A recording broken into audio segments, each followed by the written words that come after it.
Second. All in favor? Aye. Any opposed? Any opposed? Any abstentions? The minutes are approved as presented. We'll begin with our information items. We'll now start with the 2025 Plant Moran External Financial Statement Audit Plan with Mr. Rooney and Mr. Woods. Please proceed.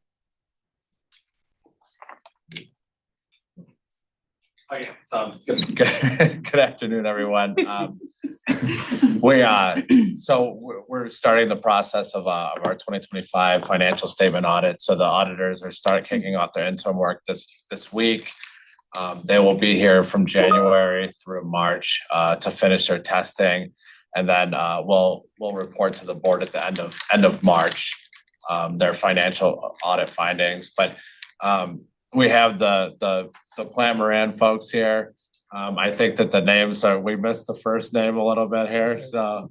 That's all right. But I'll let them give an overview of the procedures they're going to perform in the scope of their audit.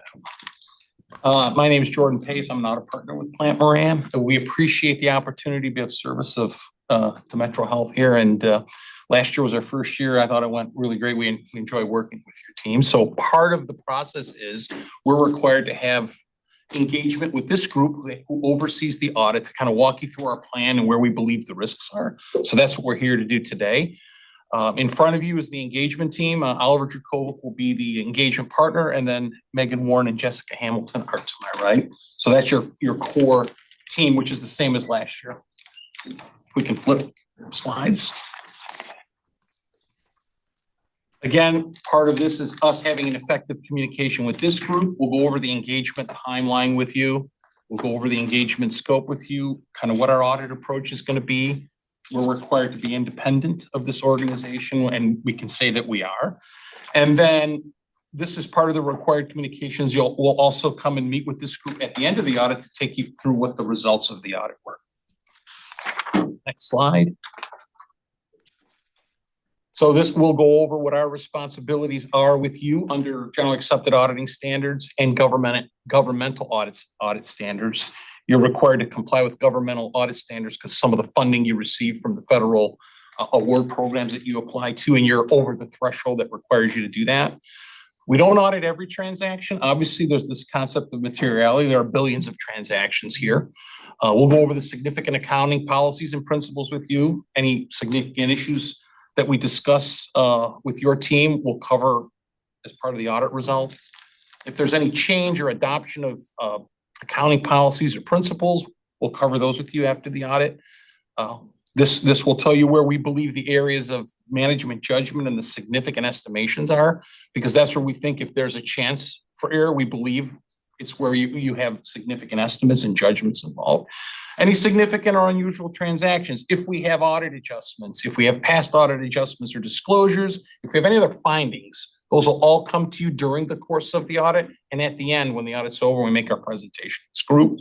And then there's a few things that management will sign for us, engagement letter being one, and then a letter of representation as we close out the audit. So that's kind of what I'm going to cover. I'm going to turn it over to Megan, and she'll take you through the next handful of slides. On the next slide, we have our engagement timeline. So this starts with the financial statement audit of the system in its entirety. So as Patrick mentioned, we've already started working on our interim work. So this is the time where we spend doing all of our planning and risk assessment. So our team is actually on site right now over in the office building on the Lancaster Drive location. So we have a team there working on that currently. And then in February and March, we'll come back out and we'll do all of our year-end work. So that's where we'll look at all of your year-end balances, do all of our testing, we'll review the financial statements. And then as previously mentioned, we will come out to this governance group again at the end of March and present the results of our audit. On the next slide, this is basically the exact same thing, but this is the single audit. So as Jordan mentioned, you are required to have a single audit, and that's based upon the fact that you do expend more than a certain threshold in federal money each year. So you are required to have a single audit.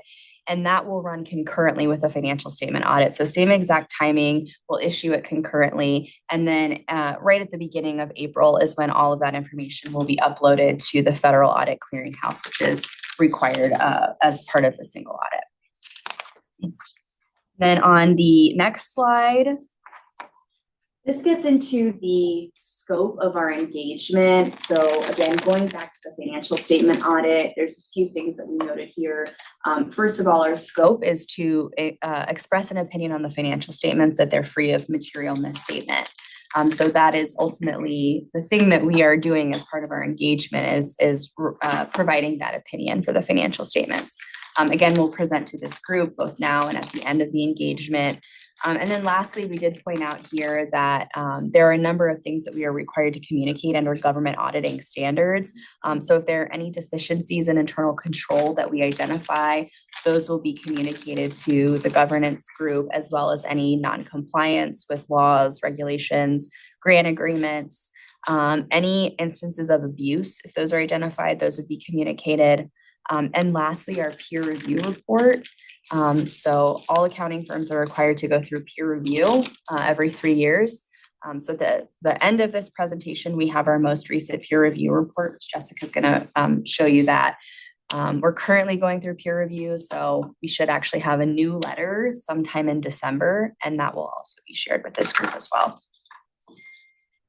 On the next slide, we have the engagement scope for the single audit. And once again, this lines up exactly with the financial statement audit because again, they do run concurrently with each other. Next slide. This just gets into something that Jordan mentioned before, which is that we do perform a risk-based audit. So we're not auditing every single transaction. We identify areas of significant risk, areas where there are more management estimation and judgment. That's where we focus our attention on our audit. That doesn't mean we don't audit things that aren't risky or aren't material, but we do look at those things on more of a sample basis. On the next slide. So regarding, again, the financial statement audit, this slide is covering what we do as part of our planning and risk assessment phase, which is what we're doing this week while we're on site. So this is really us making sure we have an understanding of the internal control environment and how the transactions flow through the internal control environment as well. So we do a number of procedures in order to do that. We have interviews with management. We perform tests of transactions. We also will do some analytical procedures while we're out here. We'll look at some interim balances and make sure that controls are being followed off year end. Things are being reconciled off year end. And then lastly, we will discuss the adoption of GASB 102, which Jessica's going to cover on the next slide. And I'm going to turn it over to her.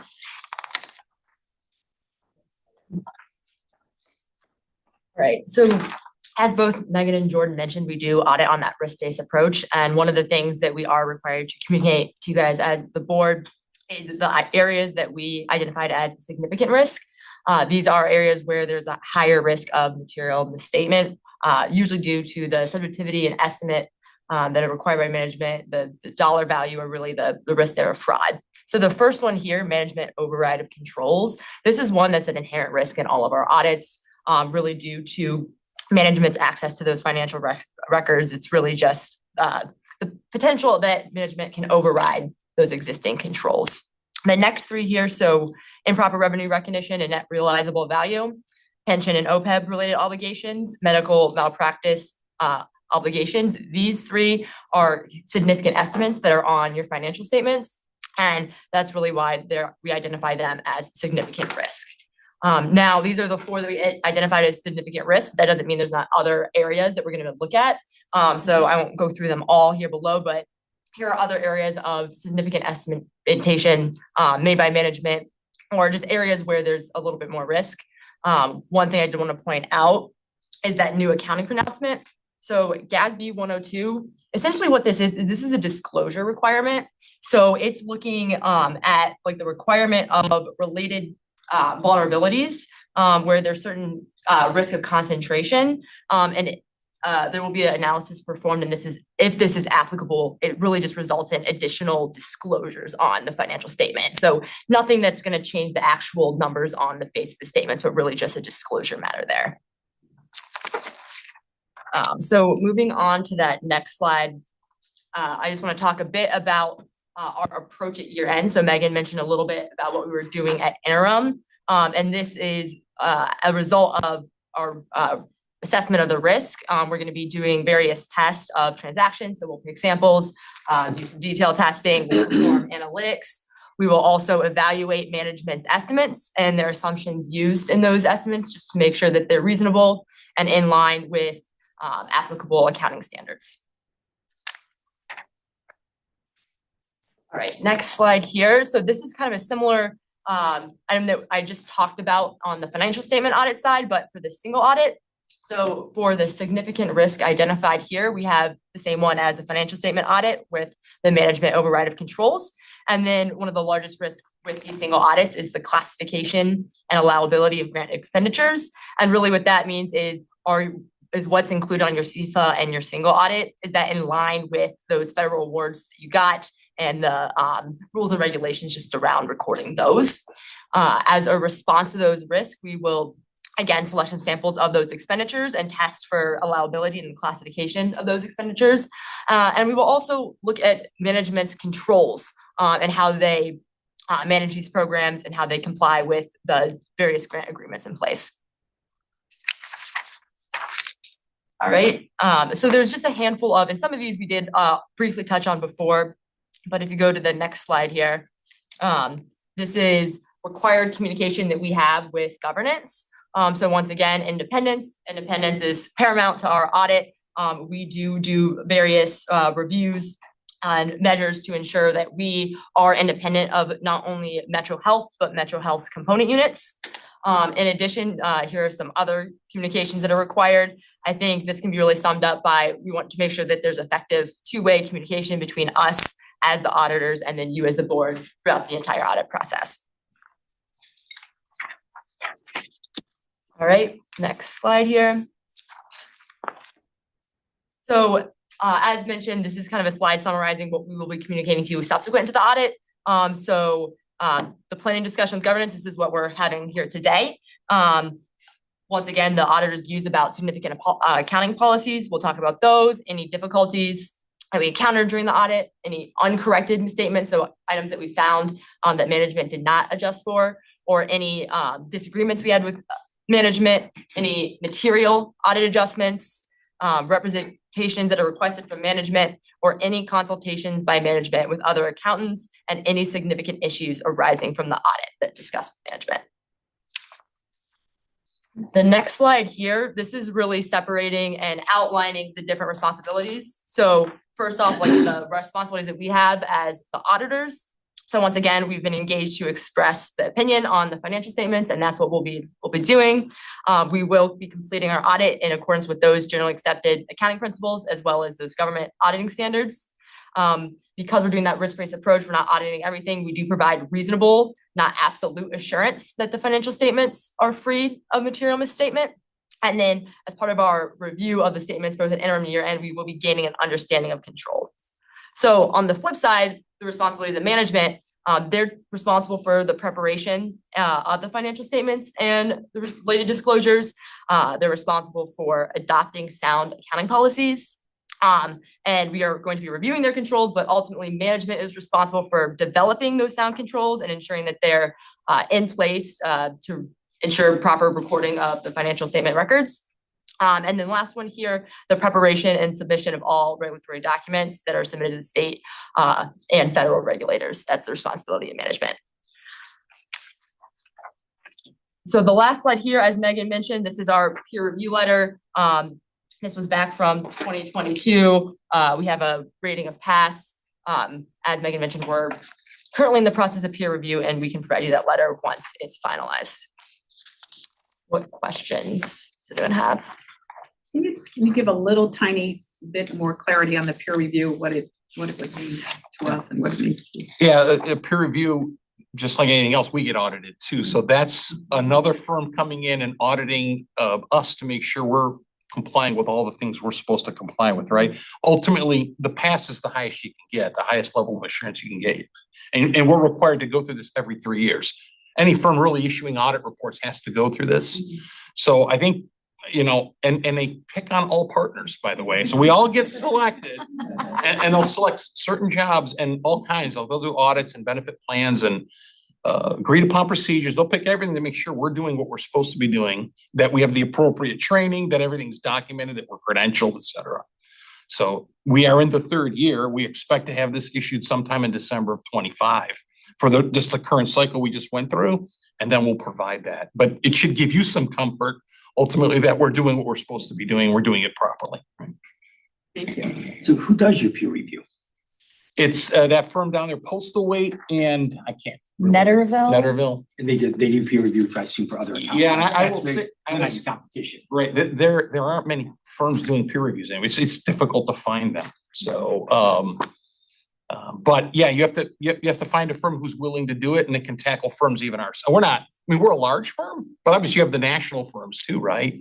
So finding firms that are capable of handling doing these things, it can be a challenge, but they're also the ones who are doing our 25. So same group. Okay, thank you, Mr. Pace and your team. Thank you for that update. Next, we'll hear from Ms. Partington for ethics and compliance activities updates. Sarah? Good afternoon. Slides.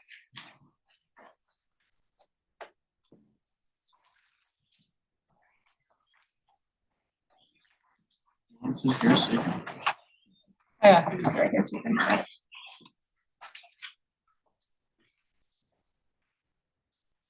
You have the slides, Brian? Yeah, I have them pulled up. Are they not displaying?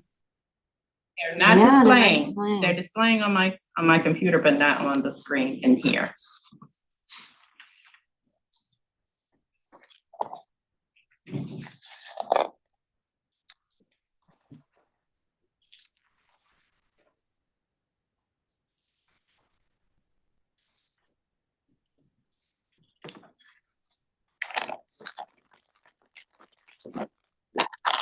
Still the same thing. It's broken.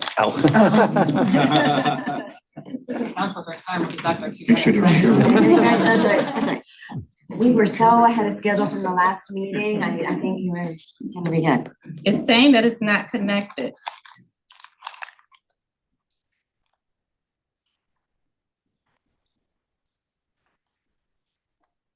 Same thing.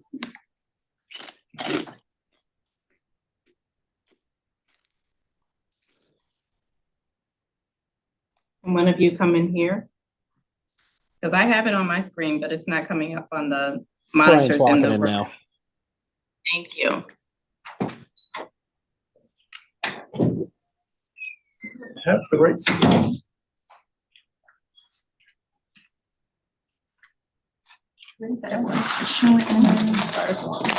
Yeah, go ahead. They have it. Yeah, everybody has it. Right, so last week we There we go.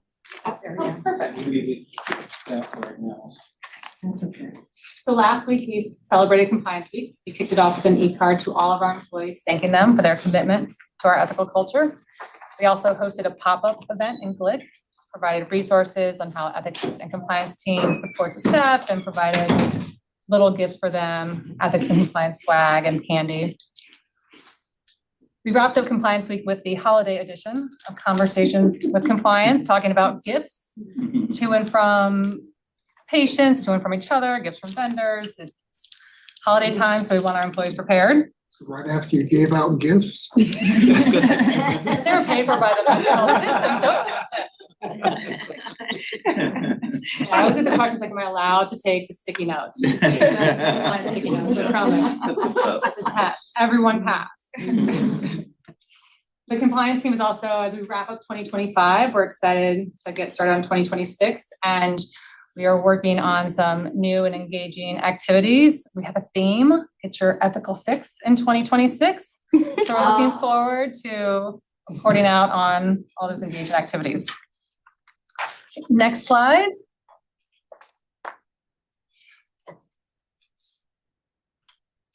So just an overview of the risk assessment process. It is that time of year again, so we will be working with internal audit to do another coordinated risk assessment. That will develop the work plan. We'll spend the next few months undertaking those activities with the goal of reporting out to the March Audit and Compliance Committee results of the risk assessment as well as the proposed work plan for the committee's review. Next slide. We have our ethics and compliance by the numbers. Here you see our work plan completion rate through the end of September. A breakdown of that is in the appendix. You also have our policies as of September, apologies for the typo there. And you have our MEL data and then some additional trainings, data on our training activities. Next slide. Just an overview of our ethics and compliance reports to the Metro Health Ethics line. So you see that over the last few quarters, the cases open versus the cases closed, and the allegations versus the inquiries that have come in. We still remain well below the benchmark for closing cases. We're at about 28 days. The national average is 45 days. Next slide. We do like to highlight the anonymous report follow-up. So again, people can report anonymously to the hotline. They always have the opportunity to come back and answer questions even when anonymously. And we really try to promote that functionality because as you can see up here, anonymous reports typically take about 10 days longer to close out.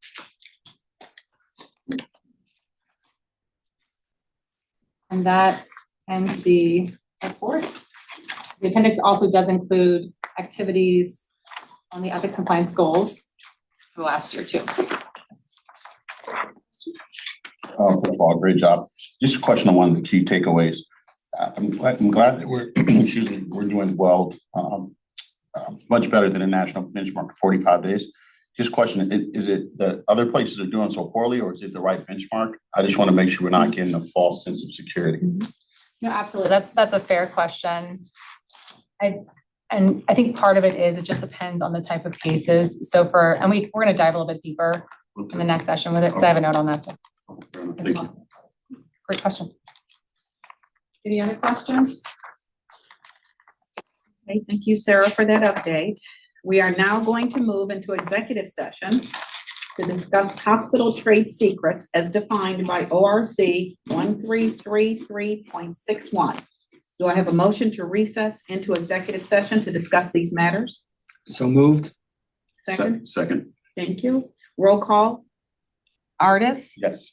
Myself, yes. Dr. Jacobs?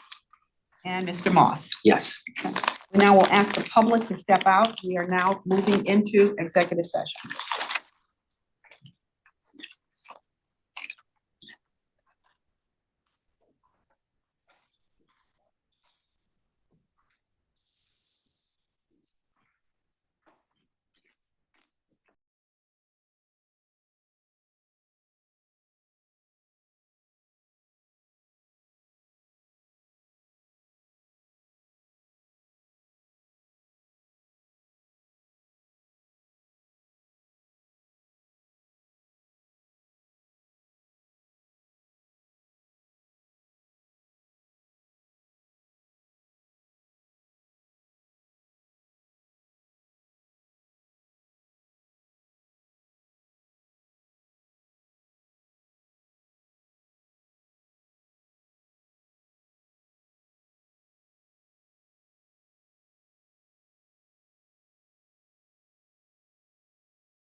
We are back in public session.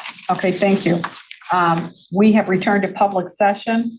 Having heard the update from Ms. Barr of the Internal Audit Department concerning the charter, I now call for a voice vote to approve the recommendation. Do I have a motion for the approval of the Internal Audit Department's charter and mandate? So moved. Do I have a second? Second. All in favor? Aye. Any opposed? Any opposed? Any abstentions? The charter and the mandate are approved as submitted. Is there any other business that needs to come before this committee? Having seen none, this meeting is adjourned. Okay, Thank you, Madam Chair. Thank you, Madam Chair.